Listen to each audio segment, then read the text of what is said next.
I want to speak today about what I call cultural fiction through multiple surfaces. I'll explain that in a second, but I want to frame it for you with my personal experience of my two young daughters. My two daughters, aged 7 and 4, they're great producers of art and culture. They're always painting, they're always dancing, they're always creating art and culture. They don't consume so much art and culture. And I find it's an interesting kind of challenge as to why they don't consume, but they're so easily able to produce art and culture. And I think it is because lots of the art and culture around us, certainly in the adult world, is not surfaced enough in the right way, and it doesn't have enough friction to it. So let me pick apart this phrase for you. First of all, cultural friction. We think of friction in a mechanical sense as something that's actually kind of negative. Friction slows us down. Friction creates heat. But if you think of that in a cultural sense, this is actually a very good qualities in culture. Slowing down, creating heat. Heat is a really beautiful thing that humans love. Now, if we think about multiple surfaces for a second, what I mean by this is the ways in which culture reaches us through different kinds of technology, through different kinds of editorial surfaces, through physical surfaces, and so on.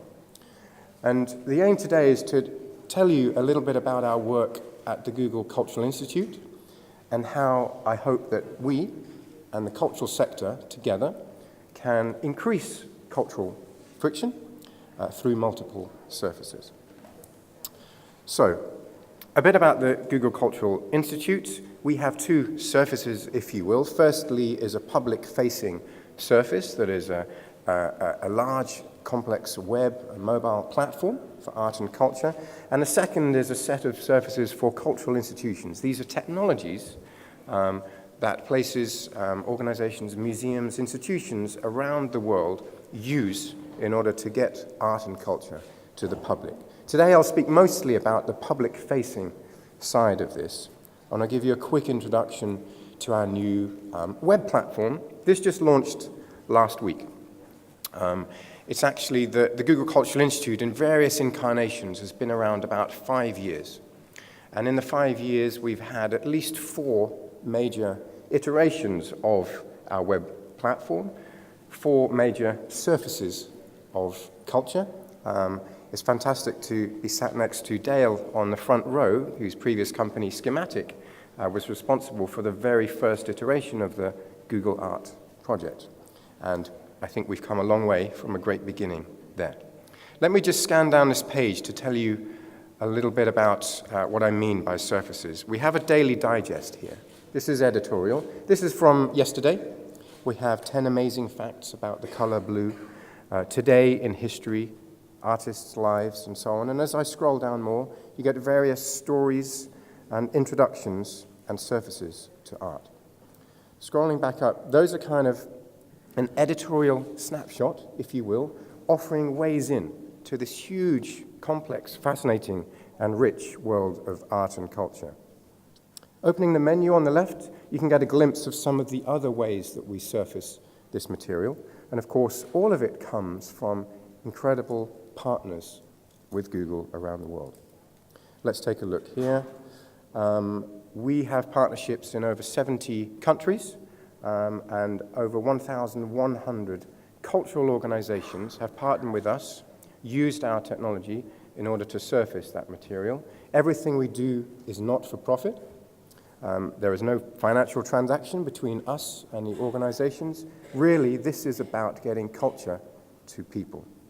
Let's zoom in, of course, to Italy, where there's obviously a fantastic representation, to Turin, and to this very organization.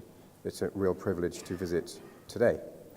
How it works in our partnerships is we offer a series of technologies to the organizations, things like Street View, high-res photography, online exhibitions, a CMS system, and then kind of hand that over to the organization to see what do they want to do with it, what stories do they want to tell, what is important. This is kind of what it looks like on the site, where you, as you scroll down, you can get a glimpse of different ways in. And of course, with something like Street View, you can actually go inside these incredible places, visit them, walk around and see them. This is fantastic if you're here. This is even more fantastic if you're the other side of the world and you're never going to be able to visit. You can actually see the real context of this architecture. Here's a glimpse of a painting in the room where we had coffee this morning.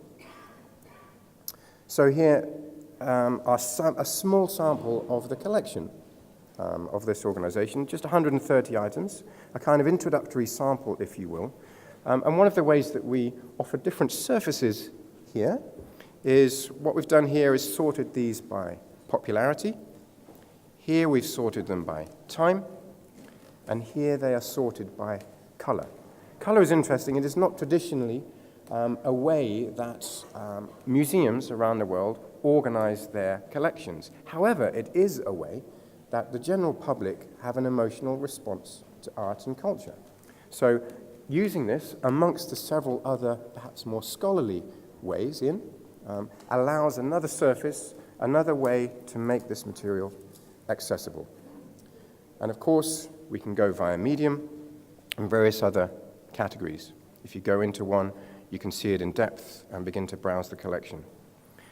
So back to this screenshot with the menu here, and as I look down, partners, projects, artists, mediums, movements, events, figures, places.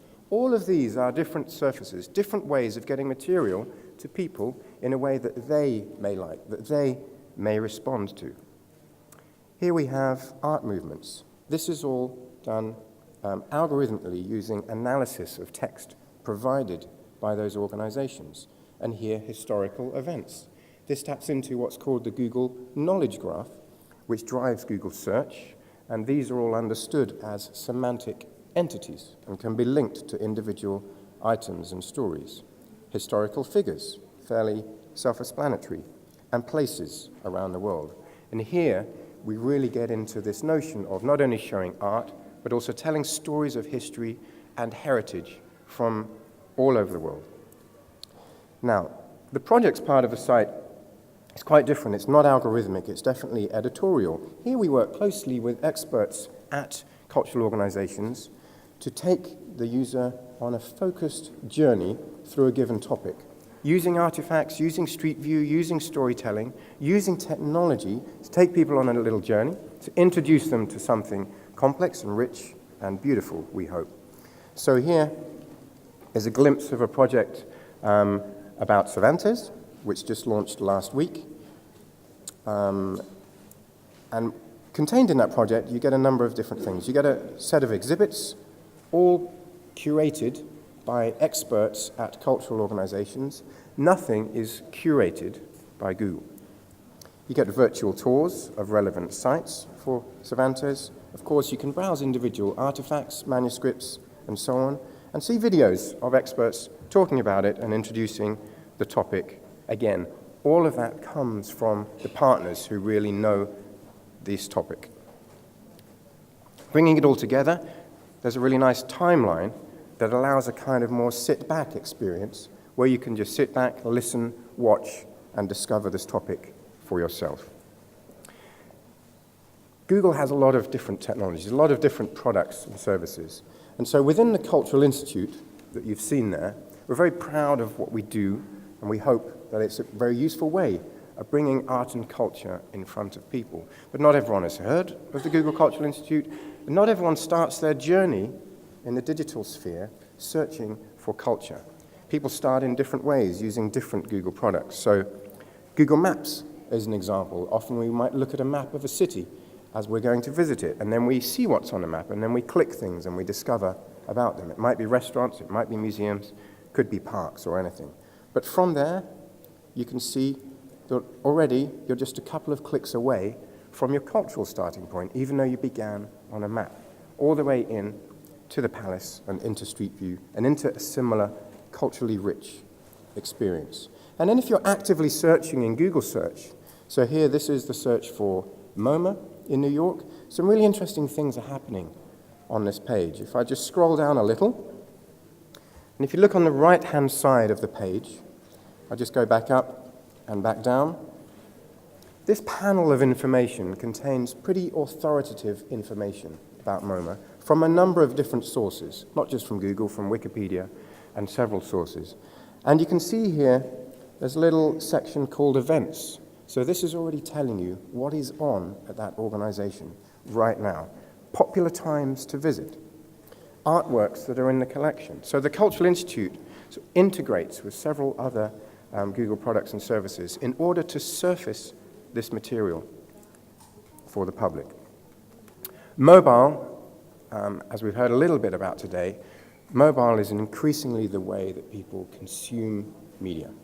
So everything that you've seen, all of the Street View, all of the exhibitions, all the videos, so on and so forth, are all available in our app, which again is free. It's called Arts and Culture. It's on the Play Store. It's on iOS. What's critical about it, from my perspective, is that it really allows an informal, supremely accessible way in to the world of art and culture. You don't have to sit forward. You don't have to conduct research. You can engage in really interesting interactions. So one of them is shown here. Inside the app, here is what happens if you go to the Getty Museum. They have something called the Art Recognizer. This allows you, in your phone, to point the phone at a painting. It will then recognize the painting and tell you about it and take you to the caption, more information, audio, video, and so on. And that is something that is built into this. Again, another way of surfacing, informally, access to art and culture. Lots of our work is done, is experimental. Lots of the things I haven't shown you. Some things have failed, of course. All of this takes place at The Lab, which is a site in Paris, where we try to figure out what happens when culture and technology meet. We bring creative people and technical people together, and we ask them to come up with new ideas, to figure out what happens at this crossroads of ideas, of art, and technology. One of the things that came out of the lab in Paris is this thing here, which you may have seen before, Google Cardboard, one of the world's most popular virtual reality pieces of equipment, simply because it is literally a piece of cardboard with some plastic lenses in. The real magic is already in your pockets. The key to the success of this device is the phones that you already have in your pocket. Now, we've heard a bit about VR today. VR is a really interesting way of what I consider surfacing art and culture because it encompasses so much. It is so immersive. This is a screen grab of what's called Tilt Brush. Tilt Brush is a VR system we developed to not only allow for the consumption of art and culture, but for the creation of it. This is a tool for artists. Artists can paint in space. They can paint with fire. So this is something that's really, really fascinating for me and really begins to help me understand how I might bridge this gap with my own daughters about their current obsession with the production of art and culture and less about the consumption of it.